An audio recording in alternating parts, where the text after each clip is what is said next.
제가 지금 와서 보면 어떤 책인지 기억이 잘 안 나는데 예전에 읽었던 한 책에서 이런 부분을 본 적이 있습니다. 제가 기억나는 대로 적으면 이렇습니다. 절망은 내일이 오늘과 똑같을 것이라고 믿는 영적인 질병입니다. 절망은 내일이 오늘과 똑같을 것이라고 믿는 영적인 질병입니다.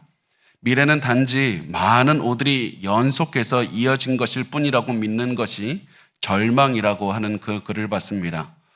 저는 그 글을 보고 이 사람이 정말 대단한 인사이트를 가졌다고 생각을 했습니다. 왜냐하면 실제로 많은 사람이 절망하는 이유가 내일이 오늘과 똑같을 것이라는 그런 믿음을 갖고 있기 때문입니다. 단지 오늘 어려워서 오늘 힘들어서 절망하는 것이 아니라 오늘보다 더 나은 내일이 오지 않을 것이라고 확신하기 때문에 절망하는 것입니다. 오늘만 참으면 내일 더 좋아질 것이라는 사실을 알 수 있어야 희망을 가지고 오늘 있는 고난도 견딜 수가 있는 것인데 오늘 아무리 참아도 내일 똑같을 것이다. 이 사실이 힘들기 때문에 때로는 절대로 해서는 안 되는 극단적인 선택까지 하는 겁니다. 차라리 내가 죽어서 죽는 것이 그냥 살아서 내일을 경험하는 것보다 훨씬 낫다고 느끼기 때문입니다. 그래서 내일이 오늘과 똑같을 것이다. 이런 믿음은 우리의 삶에 엄청나게 강한 영향을 줍니다. 내가 아무리 노력해도 내 직장 변하지 않을 것이다. 내가 아무리 참고 노력해도 내 남편, 내 아내 변하지 않을 것이다. 내가 아무리 노력해도 내 환경은 좋아지지 않을 것이다. 이 믿음이 우리의 삶을 죽음으로 몰고 가고 있다는 사실입니다. 여러분 지금 이런 마음 갖고 계십니까? 그렇다면 우리가 희망을 갖기를 원합니다. 내일은 오늘보다 분명히 나을 것이라는 이 희망을 가져야 되는 겁니다. 그렇다면 이제 중요한 것은 어떻게 이겁니다. 어떻게 해야 내일이 오늘보다 나을 것이라는 희망을 가질 수가 있는가? 어떻게 해야 그 희망을 붙잡을 수 있는가? 우리 주변 사람들은 이런 질문을 듣고 이렇게 답할 겁니다. 기다리면 됩니다. 힘을 내서 조금만 견디면 시간이 해결해 줄 겁니다. 좋은 날 올 겁니다. 기다리면 됩니다. 조금만 기다려보라고. 그래서 그 말을 듣고 많은 사람이 힘을 내서 기다려봅니다. 그리고 그 시간이 지날수록 많은 사람이 그 말이 틀렸다는 사실을 깨닫게 됩니다. 하루를 기다리고 일주일을 기다리고 한 달을 기다리고 1년을 기다리고 몇 년을 기다려도 아무것도 바뀌질 않기 때문입니다. 이것이 우리가 가진 문제입니다. 우리가 할 수 있는 것은 기껏해야 기다리는 것밖에 없는데 아무리 기다려도 나의 내일은 오늘보다 나아지지 않을 것이다. 이 사실이 우리에게 어려움을 주는 겁니다. 그래서 우리가 아무리 노력해도 할 수 있는 것은 절망에 빠진 채로 사는 것밖에 없습니다. 그렇다면 정말로 우리에게 희망을 갖기 위해서는 아무것도 할 수 있는 것이 없는가? 우리가 희망을 갖기 위해서 무엇이라도 할 수 있는 것이 있지 않겠는가? 우리가 희망을 갖기 위해서 무엇을 해야 하냐면 우리의 미래는 너무나 힘든 오늘의 반복이라는 그 절망을 이겨내기 위해서 우리가 해야 되는 것이 무엇인가? 바로 복음을 믿는 것밖에 없습니다. 예수 그리스도께서 죽을 수밖에 없는 죄인인 나를 위해서 죽으셨다는 이 복음을 굳건하게 믿는 것밖에 없습니다. 왜냐하면 복음은 단지 우리가 죽은 다음에 천국 가기 위해서 믿는 것만이 아니기 때문입니다. 복음은 우리가 죽은 다음에 미래도 바꾸지만 복음은 우리가 사는 현재도 바꿀 수 있는 힘이 있기 때문입니다. 복음은 우리가 사는 오늘 하루를 바꾸는 능력이 있는 것이고 그래서 우리의 내일을 바꾸는 능력도 있는 겁니다. 복음은 우리가 죽은 다음에 천국에 간다는 소망을 줄 뿐만 아니라 우리가 이 땅에 사는 동안에 우리의 내일은 오늘보다 분명히 좋을 것이라는 소망을 주기 때문입니다. 그래서 바울은 우리 복음을 믿는 사람의 삶이 희망으로 가득 차 있다. 이 사실을 알려줍니다. 그 말씀을 로마서 5장 1절에서 이렇게 말씀을 합니다. 우리 같이 한번 읽어보겠습니다. 시작. 그러므로 우리가 믿음으로 의롭다 하심을 받았으니 우리 주 예수 그리스도로 말미암아 하나님과 화평을 누리자. 바울은 희망으로 가득 찬 그리스도인의 그 인생을 설명하기 전에 가장 먼저 이렇게 시작을 합니다. 우리가 믿음으로 말미암아 의롭다 하심을 받았다. 우리는 죄가 많은 인간이기 때문에 거룩하신 하나님께 도저히 다가갈 수 없는 존재였다. 영생의 근원, 복의 근원인 하나님께 다가가야만 영원한 생명을 살 수 있고 모든 복을 누릴 수 있지만 우리는 죄가 많기 때문에 영원히 파멸당할 수밖에 없는 그런 존재였다는 겁니다. 죽는 것이 당연한 존재였고 저주받는 것이 당연한 존재들이었습니다. 오늘의 내일이 오늘보다 절대 낫지 않는 그런 것이 당연한 존재였습니다. 그러나 하나님께서 우리를 위해서 독생자 예수 그리스도를 보내주셨고 예수님은 우리 죄를 위해서 죽으셨고 부활하셨습니다. 그래서 그리스도를 믿는 자마다 모든 죄가 용서받았다. 그래서 모든 사람이 영생을 누리게 되었고 복의 근원이신 하나님께 다가가게 되었다. 이것이 복음입니다. 이 복음을 믿음으로 우리의 인생도 변하게 되는 겁니다. 이제는 우리가 영생을 살 수 있게 되었을 뿐만 아니라 이 땅에서도 더 나은 삶을 살 수 있는 희망을 얻게 되는 겁니다. 드디어 복음을 믿는 우리에게 희망이 생기는 겁니다. 죄인을 위해서 죽으신 예수 그리스도를 믿을 때 희망이 비로소 생기는 겁니다. 그런데 우리의 문제가 뭡니까? 우리가 입으로는 알겠다고 하면서도 사실은 우리 마음속에서는 우리가 죄인이라는 사실을 절대로 인정하고 싶어 하지 않습니다. 사람들은 누구나 저를 포함해서 내가 좋은 사람이다. 당신 참 열심히 살았습니다. 그 얘기 듣고 싶어 하지 당신 죄인입니다. 이 얘기 듣고 싶어 하지 않습니다. 나는 좋은 사람이고 나 열심히 살았기 때문에 나 많은 복을 받을 것이지만 예수를 믿으면 더 많은 복을 받을 것이고 더 많은 인정을 받을 것이다. 이 말 듣고 싶어 하는 것이 우리의 마음 아닙니까? 아무리 그것이 진실이 아니라고 할지라도 내가 죄인이고 내가 잘못된 인생을 살았다는 사실을 인정하고 싶어 하는 사람은 단 한 명도 없습니다. 이렇게 사실을 인정하지 못하기 때문에 문제가 시작이 되는 겁니다. 나는 좋은 사람이고 칭찬받을 복받을 인생을 살았다라고 생각한다면 당장에는 자기 자신이 기쁨을 느낄 수는 있을 겁니다. 그런데 이런 생각은 우리 인생에서 일어나는 모든 일들을 전혀 해결하지 못합니다. 왜 그렇습니까? 지금까지 내가 걸어왔던 길이 옳은 길이고 내가 좋은 사람이니까 나를 비판하는 사람이 틀린 것이고 나와 다투는 저 남편과 저 아내, 저 부모, 저 자녀, 저 성도가 나쁜 사람인 것이고 내가 아니라 저 사람이 회개해야 되는 것이고 나는 복을 받아야 되고 저 사람은 벌을 받아야 된다. 이렇게 생각하게 되기 때문입니다. 내가 죄인이 아니라 다른 사람의 죄인이기 때문에 하나님의 도움은 내가 아니라 다른 사람이 받아야 된다. 이렇게 생각을 합니다. 이렇게 현실을 인정하지 못하는 상태에서는 그 어떠한 문제도 해결할 수가 없습니다. 우리가 맺고 있는 문제도 해결할 수가 없고 우리가 가지고 있는 영원한 구원의 문제도 해결할 수가 없습니다. 우리가 이 미래에도 해결할 수 없고 우리의 현실을 인정하지 못하면 내일의 문제도 해결할 수가 없는 겁니다. 왜냐하면 우리가 가진 문제를 해결하기 위해서 그렇게 하기 위해서는 인간의 능력이 아니라 하나님의 능력이 필요하고 우리의 내일을 바꾸기 위해서는 나의 능력이 아니라 하나님의 능력을 받아야 되기 때문입니다. 그리고 하나님의 도움을 받기 위해서 가장 기본적으로 우리가 해야 되는 것은 복음을 믿는 것이고 복음의 가장 기본 전제인 내가 죄인이라는 사실을 인정해야만 되는 겁니다. 우리가 우리의 삶의 문제를 해결하고 더 나은 내일을 만들기 위해서는 항상 내가 죄인인 것과 나를 위해서 예수 그리스도께서 죽으신 것을 믿어야만 됩니다. 죄인인 내가 예수를 믿음으로 말미암아 구원을 얻는 것으로부터 시작해야 된다. 바울은 이 사실부터 강조하고 있는 겁니다. 그렇다면 하나님께서는 복음을 믿는 사람에게 어떻게 해서 희망을 주시는가? 어떤 과정을 거쳐서 무엇을 통해서 희망을 주시는가? 복음을 믿는 사람은 어떻게 희망을 얻게 되는가? 거기에 대해서 이제 바울은 얘기를 하는데 하나님께서는 복음을 믿는 사람에게 이 두 가지 선물을 주시면서 희망을 얻게 하십니다. 하나님께서 주시는 첫 번째 선물은 화평입니다. 화평입니다. 이 말씀을 보면 그리스도를 믿었더니 하나님과 화평을 누리게 해주시겠다고 말씀을 합니다. 자, 근데 복음을 믿으면 하나님께서 주시는 화평이 도대체 뭡니까?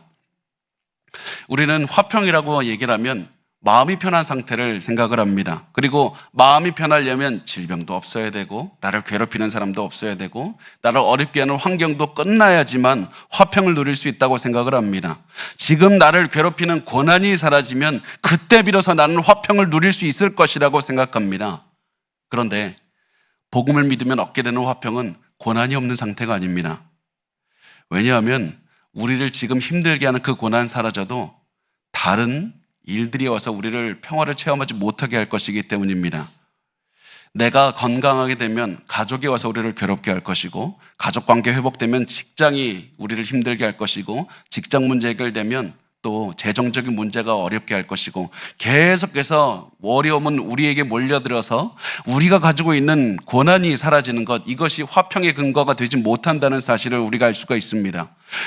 그렇다면 우리가 화평을 누리려면 어떻게 해야 되는가? 화평을 누릴 수 있는 가장 근본적인 해결책을 찾아야 된다는 겁니다. 당장의 어려움을 없애는 것이 아니라, 지엽적인 문제가 사라지는 것이 아니라, 가장 본질적으로 우리가 화평할 수 있는 방법을 찾아야 됩니다. 그러면 그 본질적인 문제를 찾으면 우리는 어떠한 고난이 와도 화평할 수가 있게 됩니다. 그리고 성경이 말씀하는 화평할 수 있는 유일한 해결책은 하나님과의 관계가 회복이 되는 것이다, 이렇게 말씀을 합니다. 하나님과의 친밀한 관계를 누리는 것이 화평입니다. 평화의 왕이자 복의 근원이시고 영생의 근원이신 하나님과 함께할 때 내 인생에 진정한 평화가 체험하게 되는 겁니다. 아무리 큰 고난이 와도 우리가 예수 그리스도를 믿는 믿음 안에서 평화를 체험하게 되는 것, 이것이 바로 하나님께서 주시는, 예수를 믿는 사람에게 주시는 첫 번째 선물이 됩니다. 두 번째, 이 하나님께서 복음을 믿는 사람에게 주시는 두 번째 선물은 은혜입니다. 은혜입니다. 우리 로마서 5장 2절 말씀 같이 읽겠습니다. 시작. 또한 그로 말미암아 우리가 믿음으로 서 있는 이 은혜에 들어감을 얻었으며 하나님의 영광을 바라고 즐거워하느니라. 하나님께서 우리에게 주시는 은혜가 무엇입니까? 은혜는 자격이 없는 사람에게 값없이 주시는 선물입니다.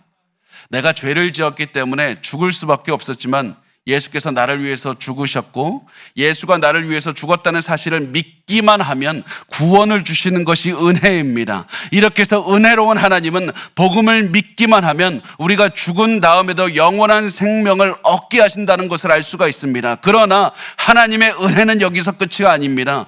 하나님은 우리가 천국에 들어갈 때만 은혜를 주시는 것이 아니라 우리가 매일매일 살아갈 때도 은혜를 주십니다. 하나님의 은혜를 통해서 오늘 우리가 있는 어려움을 이겨내게 하시고 모든 아픔도 견뎌내게 하십니다. 우리가 오늘 살아가는데 절실하게 필요한 것이 바로 은혜인 겁니다. 그래서 바울이 어떻게 표현하냐면, 오늘 말씀을 보면 우리가 믿음으로 은혜에 들어감을 얻었다고 말합니다. 은혜를 얻었다고 하지 않고 은혜에 들어감을 얻었다라고 말을 합니다. 은혜에 들어갔다는 이 말은 이 프로사고게라는 말인데, 이 프로사고게라는 말은 왕의 궁전 안으로 들어가는 것을 의미합니다. 우리가 왕의 궁전 안으로 들어가서 왕에게 우리의 어려운 사정을 말할 수 있게 되었다는 겁니다. 우리가 은혜를 통해서 하나님 앞으로 가서 기도할 수 있게 되었고, 은혜 안에서 하나님의 깊은 사랑을 체험하게 되었고, 은혜 안에서 하나님이 주시는 새로운 힘을 체험하게 되었다는 겁니다. 하나님은 우리가 매일 이 세상에서 살아가기 위해서 언제나 은혜 안에 들어갈 수 있게 하셨다. 언제나 하나님과 대화하게 하셨다. 그래서 은혜가 우리에게 놀라운 능력이 된다고 바울은 우리에게 선포를 하고 있는 겁니다. 여러분, 이 은혜를 통해서 주시는 하나님의 능력을 알고 있습니까? 여러분, 은혜의 능력 정말 알고 계십니까? 저는 은혜의 능력에서 잘 알고 있다고 저 확신합니다. 아직도 많이 배워가지만 계속해서 제가 배우고 있고, 제가 다른 것보다도 은혜를 조금이라도 더 많이 알고 있다고 확신합니다. 왜냐하면 저의 경험 때문인데요. 여러분도 잘 아시겠지만 우리 교회는 코로나가 터졌을 때 이제 개척을 시작을 했습니다. 그리고 코로나 때 시작을 했기 때문에 개척하고 나서 많은 어려움을 겪었습니다. 전도하기도 쉽지 않았고, 또 그래서 예배실은 매일 비어 있었습니다. 그래서 텅 빈 예배실에서 예배를 드릴 수밖에 없는 상황이었습니다. 그럼에도 불구하고 온라인으로라도 예배를 드리는 그 한 명의 성도가 있다는 생각을 하고 매일 최선을 다해서 설교 준비했고, 최선을 다해서 예배 준비했고, 매일 하나님의 도우심을 구하면서 기도했고, 매일 이 건물에서 청소하고 필요한 일들을 하다가 혼자서 밤을 지새운 날들이 엄청나게 많았습니다. 이런 시간을 보내면서 감사한 날들도 분명히 있었지만 굉장히 많이 스트레스도 받았습니다. 쉬지 않았기 때문에 몸도 굉장히 많이 지치기 시작했습니다. 언제 끝날지 모르겠다, 이런 마음 때문에 참 두렵기도 했고 답답한 날들도 참 많았습니다. 그래서 지난 시간을 제가 보면 당시에 분노하는 게 당연했고요, 화를 내는 것이 당연했습니다. 스트레스를 풀 곳이 없다 보니까 자칫하면 아무런 죄도 없는 아내와 아이들에게 분노를 쏟아부었을 수도 있고 불안감과 염려 때문에 상처를 받았을 수도 있었습니다. 그런데 이런 상황에서 하나님은 제 안에서 놀라운 일을 하기 시작하셨습니다. 그것이 무엇이냐면 하나님의 엄청난 은혜를 체험하게 하셨다는 겁니다. 하나님은 이때부터 제가 구하지 않았는데도 매일 저의 죄를 보여주셨고 제가 하나님 앞에 설 아무런 자격도 없다는 것을 매일 새롭게 깨닫게 하셨습니다. 그리고 이런 죄 많은 나를 용서해 주셨다는 하나님의 은혜를 매일매일 체험하게 하셨고 매일 은혜 때문에 울게 하신 겁니다. 매일 더 많은 죄를 깨닫게 하시고 더 많은 용서를 체험하게 하시고 더 많은 은혜를 체험하게 하신 겁니다. 벌써 이런 기간이 3년이 지났지만은 오늘도 하나님의 은혜를 생각할 때 눈물을 흘리면서 감사하는 그런 시간을 보냈습니다. 그래서 제 지난 3년은 어느 때보다도 어려운 시간이었지만 어느 때보다도 하나님의 은혜를 깊게 체험한 기간이었습니다. 그런데 놀라운 사실이 무엇이냐면 하나님의 은혜를 깊게 체험했더니 제 안에 어떠한 분노도 쌓이질 않았고 어떠한 두려움도 들어오지 못했고 어떠한 불안감도 들어오지 못했고 어떠한 상처도 남지 않았고 모든 문제는 해결이 되었다는 겁니다. 그래서 제 삶을 돌아보면서 할 수 있는 말은 하나님의 은혜가 저를 살렸다는 겁니다. 하나님의 은혜가 저를 살렸습니다. 하나님께서 저를 은혜 안에 들어가게 하셔서 살려주신 겁니다. 그래서 여러분도 여러분의 삶을 돌아보시기 바랍니다. 여러분도 지금 고난 중에 있습니까? 어려움 가운데 있습니까? 불안합니까? 분노가 치솟아 오릅니까? 그렇다면 우리가 해야 될 것은 은혜 안에 들어가는 특권을 얻었다는 그 사실을 기억하는 겁니다. 그래서 하나님께서는 우리에게 고난 중에 더 큰 은혜를 구하기를 바라십니다. 고난 중에 더 큰 은혜를 체험하기를 원하십니다. 은혜가 오늘을 우리가 살아갈 능력을 주기 때문입니다. 여러분 지금 질병이나 환경 때문에 두려워하십니까? 죄인을 위해서 아들 예수를 보내신 하나님의 은혜를 기억하시기 바랍니다. 지금 엄청난 고난 때문에 두려워하고 있습니까? 독생자 예수를 나 대신에 죽게 하시고 나 같은 죄인을 살려주신 그 하나님의 은혜를 기억해야 됩니다. 나를 힘들게 한 그 사람 때문에 힘들어하고 있습니까? 괴로워하고 있습니까? 그렇다면 그 사람이 아니라 내가 얼마나 큰 죄인인지 보여달라고 하나님께 구하시기 바랍니다. 그리고 나 같은 죄인도 용서하신 하나님의 은혜에 집중해서 바라보셔야만 됩니다. 이렇게 은혜에 집중하면 우리가 오늘을 버틸 수 있는 힘을 주실 뿐만 아니라 더 나은 내일로 우리를 이끌어 주신다는 사실입니다. 그래서 이 사실을 아는 우리는 어떻게 되냐면 즐거워하게 됩니다. 하나님께서 우리에게 주시는 화평과 은혜를 통해서 우리는 즐겁게 됩니다. 그것을 하나님은 우리가 이렇게 말씀합니다. 하나님의 영광을 바라고 즐거워하도록 만들어주신다. 하나님의 영광을 바라고 즐거워하도록 만들어주신다고 말씀을 합니다. 왜 우리가 즐거워할 수가 있게 됩니까? 하나님의 영광을 바라기 때문입니다. 하나님께서 주신 영광스러운 미래가 우리를 기다리고 있다고 확신하기 때문입니다. 나는 비록 오늘 고난 가운데 살고 있고 아직도 내 마음 가운데는 죄가 가득하지만 나의 내일은 오늘과는 다를 것이다. 나의 내일은 오늘보다 훨씬 더 나을 것이다. 하나님께서 정하신 미래가 오면 내 모든 환경이 변할 뿐만 아니라 나도 영광스러운 모습으로 변화가 될 것이다. 하나님의 화평과 은혜를 체험하면 하나님이 주실 영광스러운 미래가 올 것이라는 확신을 가지고 기뻐할 수가 있는 겁니다. 그래서 복음을 믿는 사람은 희망을 가질 수가 있습니다. 복음을 믿는 사람의 내일은 반드시 오늘보다 나을 것이기 때문입니다. 그래서 바울은 이렇게 말합니다. 로마서 5장 3절 말씀 우리 같이 읽겠습니다. 시작. 다만 이뿐 아니라 우리가 환난 중에도 즐거워하나니 이는 환난은 인내를. 자, 이 말씀을 보면 바울은 우리가 아무리 큰 환난을 당하고 있어도 즐거워할 수 있다고 말합니다. 직장의 고난이나 가정의 고난이나 재정의 고난이나 건강의 고난 이런 수많은 어려움이 와도 우리가 즐거워할 수 있다고 말합니다. 그 이유가 무엇이냐면 우리가 겪는 이 고난을 통해서 하나님 더 나은 삶을 주시기 때문입니다. 이 고난을 피해서 주시는 것이 아니라 이 고난을 통과해서 하나님께서 더 나은 미래를 얻게 하신다는 겁니다. 그래서 고난을 보면서도 우리는 기뻐할 수 있는 겁니다. 고난은 우리를 막는 장애물이 아니라 더 나은 미래로 나아가게 하는 힘이 되기 때문입니다. 그렇다면 하나님은 어떻게 고난을 사용해서 우리를 더 나은 미래로 이끌어 주시는가? 우선 하나님은 우리에게 환난을 통해 인내를 주신다고 말씀을 합니다. 문제를 만났을 때 인내하게 하신다는 겁니다. 우리가 언제 왜 인내를 하게 됩니까? 우리가 문제를 만났을 때 인내하게 되는 이유가 무엇입니까? 내 능력으로 해결할 수가 없기 때문에 인내할 수밖에 없는 겁니다. 내가 내 능력으로 해결이 가능하면 인내할 필요 없이 당장에 해결하면 되지만은 해결할 수 없기 때문에 모든 것을 해봐도 도저히 해결할 수 없기 때문에 마지막으로 하는 것이 인내인 겁니다. 그래서 일반적으로 오랫동안 인내하는 사람의 마음에는 좌절감이 듭니다. 그렇지만 복음을 믿는 사람은 오랫동안 하는 인내를 통해서 하나님의 능력을 의지하게 됩니다. 내 능력으로 해결할 수 없기 때문에 하나님의 능력을 의지하는 방법을 배우게 되고, 인내가 길어지면 길어질수록 더욱더 하나님의 능력을 더욱더 깊게 의지하게 됩니다. 이렇게 하나님을 의지하면서 살아가면 어떤 결과가 나타납니까? 4절 말씀이 이렇게 말씀을 합니다. 인내는 연단은 소망을 이루는 줄 알미로다. 인내가 연단을 이룬다고 하는데, 연단은 시련을 통해서 증명된 성품이라는 겁니다. 시련을 통해서 증명된 성품이 바로 연단입니다. 마치 여러 가지 테스트를 통해서 금이나 은의 순도를 파악하듯이 우리의 이 성품도 인내를 통해서 증명하게 된다는 겁니다. 우리의 성품이 하나님께서 주신 성품인지 아닌지 증명이 된다는 겁니다. 그리고 이렇게 증명된 성품은 우리에게 소망을 줍니다. 왜냐하면 고난을 통과한 모든 성품과 능력은 내가 한 것이 아니라 하나님이 주신 은혜이고 선물이기 때문입니다. 하나님이 나에게 이런 선물을 주셔서 오늘 있는 모든 어려움을 이겨내게 하신 것을 보면 하나님께서 나에게 더욱더 영광스러운 미래를 주신다는 확신이 생기기 때문입니다. 하나님은 나에게 영광스러운 미래를 주실 것이라는 이 확신이 바로 성경이 말하는 소망입니다.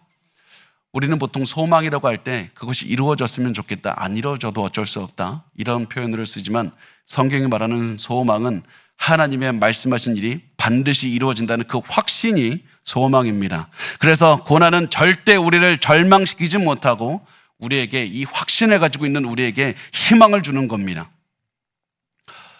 그런데 우리가 이런 생각이 들 수 있죠. 어떻게 그런 밝은 미래가 온다고 장담할 수 있습니까? 어떤 증거가 있습니까? 그렇게 우리가 아무리 미래에 대한 확신을 가져도 하나님이 약속한 미래에 안 오면 어떡합니까?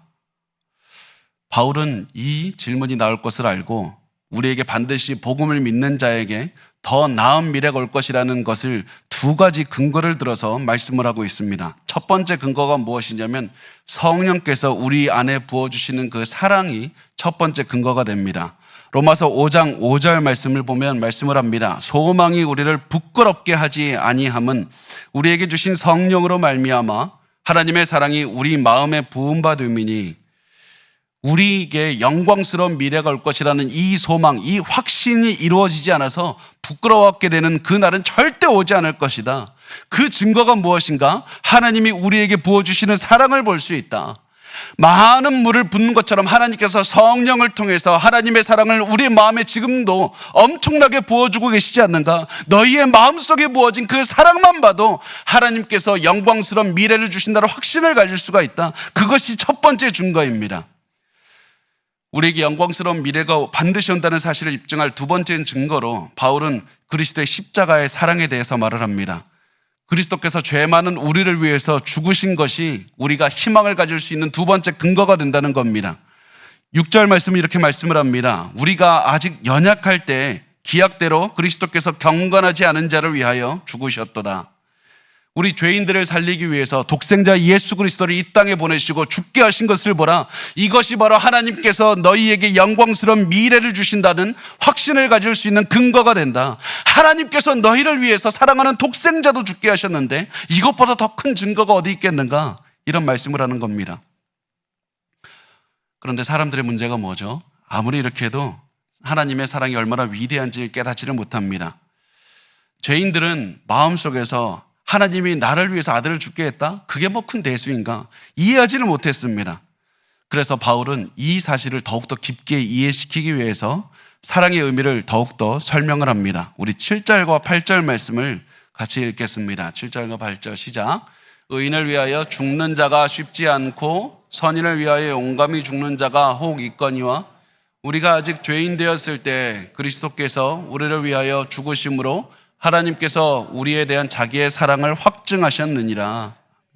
아무리 선하고 의롭게 산 사람이 있어도 그런 사람을 위해서 기꺼이 죽는다는 것은 결코 쉬운 일이 아니다. 그런데 우리는 누구인가? 하나님을 무시하고 하나님께 대항하고 하나님께 반항하는 엄청난 죄인이었을 때 하나님은 독생자를 보내서 우리를 대신해서 죽게 하시고 우리를 살려주셨다. 우리가 먼저 죄를 용서해달라고 하나님께 구한 것이 아니라 죽음의 길로 알아서 걸어가고 있는 우리를 하나님께서 구해주신 것이라는 겁니다.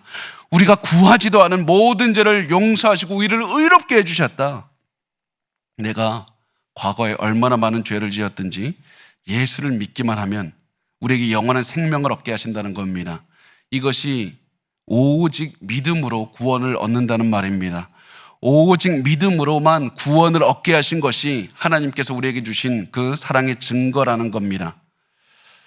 그런데 여러분, 많은 분들이 믿음으로만 구원을 얻는다는 이 말씀을 이해하지 못합니다.